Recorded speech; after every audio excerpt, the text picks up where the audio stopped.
All right, so today some big news broke in the NBA. It's opening night of the NBA, and this morning we wake up. Terry Rozier and Chauncey Billups have been arrested, along with Damon Jones. Chauncey Billups is the head coach of the Portland Trail Blazers. Terry Rozier is a guard on the Heat.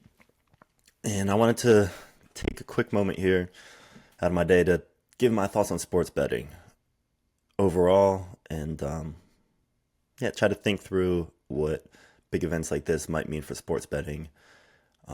And I don't want to get too deep into it, but I do think there might be some political undertones to what's going on as well. So I'll touch on that. So getting into it, from what I understand, what happened is that Terry Rozier was already under investigation by the NBA last year for sports betting. It was the same kind of thing that Jonte Porter got busted with, where he was playing up prop bets so that his friends, family, himself, whoever, could take advantage without him impacting the results of the games that much. He would come out early from the game injured, and people would bet on the under for his points and stuff like that. Same thing happened with Terry. By all accounts, what I've read, he was doing the same kind of thing. There was one game in particular, he came out early with a foot injury, I think 9 minutes into the game, and there was a ton of activity betting on the under for his point totals that game. I saw another video that was a compilation of all these bad assists he'd given over the last couple of years. So maybe there was more. Maybe he was intentionally making bad plays beyond just coming out of the game early. I don't know exactly. No more details have been released beyond that, but that seems to be generally what's going on with Terry. With Chauncey Billups, it's a little more confusing. They haven't released a ton of details yet. They're saying there's mafia ties. It seems like what's happening is that he was a part of rigged poker games, and allegedly the mafia or some sort of organized crime was using him to kind of bait in whales, high rollers, to come to their poker game, and then the poker games were rigged. They were using illegal technology, illegal communication devices, illegal shuffling tactics to basically rob these high rollers that were coming in and betting, and they were using Chauncey Billups and potentially other key figures to kind of build trust with the people who are coming in. Oh, if this guy, Chauncey Billups, getting paid whatever, $10 million by the Portland Trail Blazers is here playing the game, he's probably not trying to steal me, since why would someone with that much money and that much reputation be trying to rob? Which is honestly the question I think a lot of us have right now. So anyways, that, as far as I understand it, is what happened. Damon Jones, he was a coach with the Cavaliers. I don't know the details of his involvement with all of this, but his name was mentioned today as well, and he was arrested among, I think, 30 people total. But these three NBA figures are at the center of it. And Chauncey Billups is definitely the most fascinating. So let me talk real quick about sports betting, since my perspective is I'm someone who recently moved to a sports betting state. I lived in Washington State the last few years, and I recently moved to Tennessee, where sports betting is legal. You can download any number of apps. You can do it from your phone. In Washington, sports betting was not legal like that. There were casinos on Native American land, so it was pretty accessible. There's lots of Native American pockets around, or I believe, actually, I'm supposed to be saying Indian pockets, but yeah, so you could go to the casinos, you could place your bets, yada, yada, yada. I've never been into sports betting. I've never been into fantasy football. I like to watch sports for the movement. If you guys have seen my other podcasts, I have the Nervous System Training Podcast, Quality Values Podcast. I'm a trainer. I talk with a lot of trainers. So when I watch sports, I like to just focus on the movement. And frankly, I'm too broke to put up money to lose anyways. And so when I play fantasy football, when I bet on sports, I've only done it a couple times, and every single time I feel like it takes what I love from watching sports away from me. It's, instead of watching for the movement, instead of admiring the athleticism, I find myself just hoping that guy gets an extra 2 yards, so that he gets an extra fantasy point, hoping that this fighter comes back so that it hits the parlay, whatever. So I don't like it. I try to stay away from it, mainly because it requires a lot of mental energy, and while I could earn money, I know on average the house is going to win. Um, and I don't want to invest my energy in that. I would rather invest my energy and money into something that excites me. I'd rather buy tickets to go to a game, and put up my money that way, go to experience the game, rather than spend my money on betting and watching the game on TV. So for me, betting is an expense and it takes away from the experience.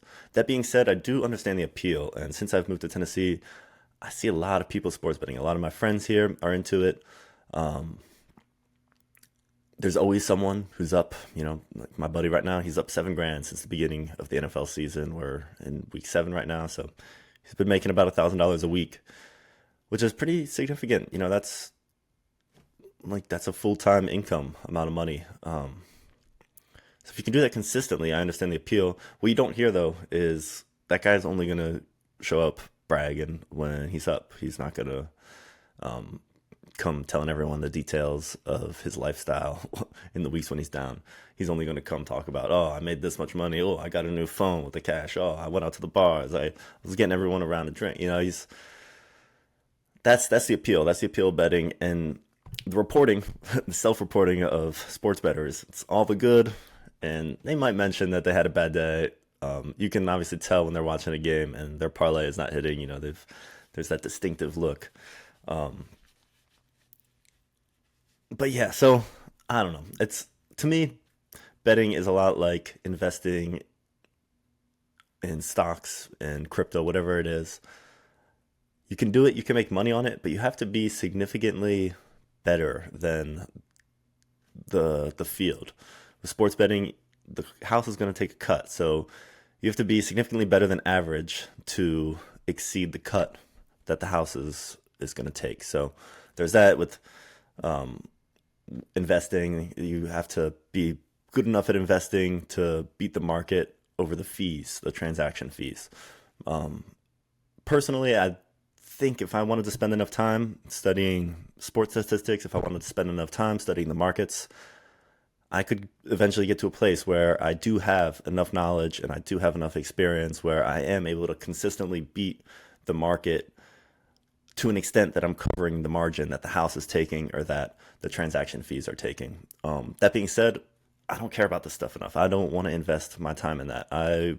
My dream is to be an artist. I want to invest all my time into developing my creative skills, my creative abilities, my creative insights. To me, that's what's fulfilling. I would rather make art than make money. I mean, hopefully one day I'm able to make art that makes money, but I think you see my point here. Um, so that's me standing on my high horse. That's why I try to stay away from sports betting. I feel like it lowers my quality of life. Um, and yeah, since I've moved to Tennessee, I see a lot of these people who really get into it, and it's all for naught. It just comes back to haunt them. So uh, it's kind of sad, and I have some mixed feelings on it, even though several of my friends are up. I don't think there's anything innately wrong. If you want to go spend your money on that, go spend your money on that. If you want to go buy drugs, go buy drugs. If you want to go, waste your money throwing it at OnlyFans or throwing it at the strip club, whatever you want to do, like everyone has the right to engage in their own vices. What I what's tough for me is that when people have failed to acknowledge these things as vices, when they think that they're making business decisions by betting on sports, um, it takes years of practice and experience, in my opinion, until you're really able to go into a betting scenario expecting to win on average. Everything beyond that is just speculation and luck, unless you're really good with numbers, in which case, more power to you. So that's kind of my thoughts on sports betting overall.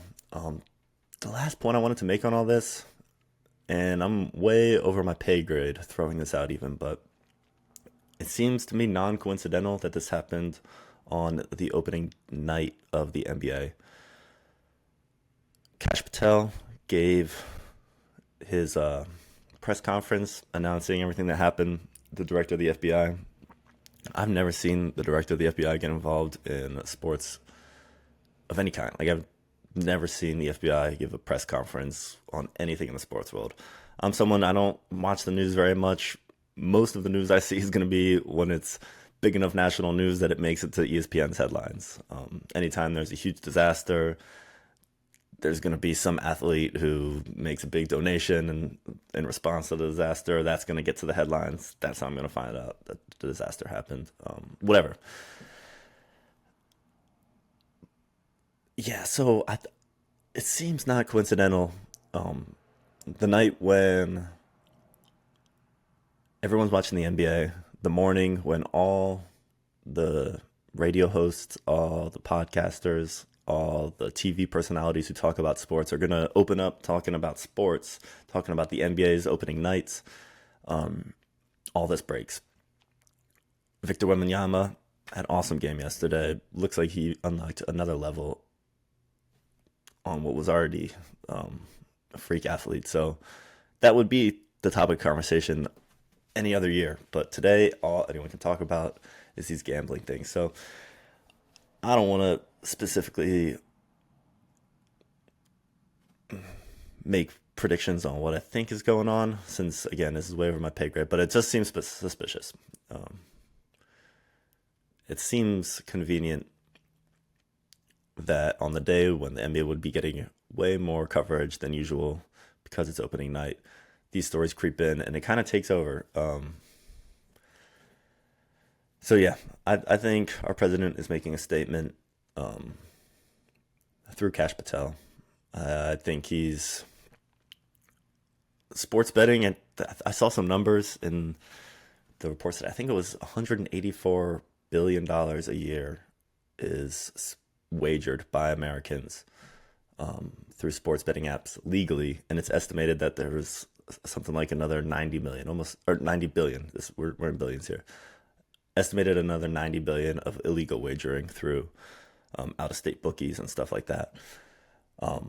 So we're dealing with almost $300 billion estimated. It's obviously there's probably even more, if you take into account like the office bets and stuff like that people are just kind of doing under the table. But we're dealing with about $300 billion annually floating around. And like the United States right now is heavily an entertainment economy. We're culturally, the United States still has a huge advantage over a lot of the world. We're fluent English speakers. I would even argue the American accent is kind of like the highest value accent to have, just from a business perspective, from a career perspective. Knowing English, being able to speak it with an American accent, as someone who's traveled a lot, it gives you unfair advantages in ways that are hard to even fully understand. So yeah, I don't know. The point I want to try to say is we've got a thriving entertainment economy. That's what the United States is at this point. We're definitely not leading the way manufacturing.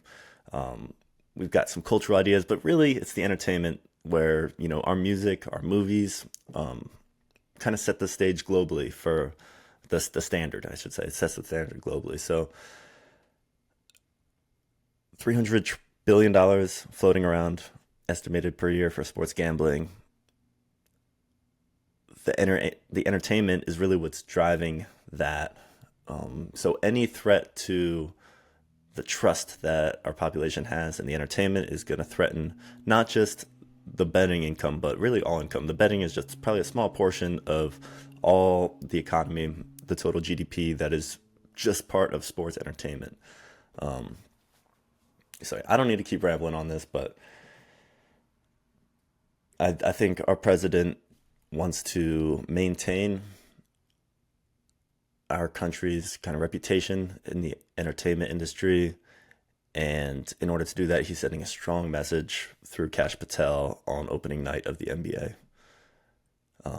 So we'll see. The fallout from this is going to be interesting. I'm sure that there will be other players, coaches that get pulled into this. It seems like this is just the beginning of something much bigger. They already announced that they're investigating, I think it was 4 NBA teams.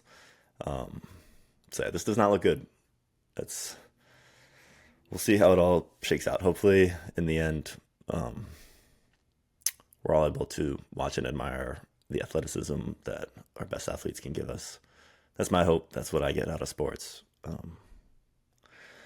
But yeah, that's all for today. I just wanted to address this while the topic was hot and jump into some ideas since something's going on. It seems it's not a coincidence. This is a statement happening on opening night. So we'll see how everything goes from here.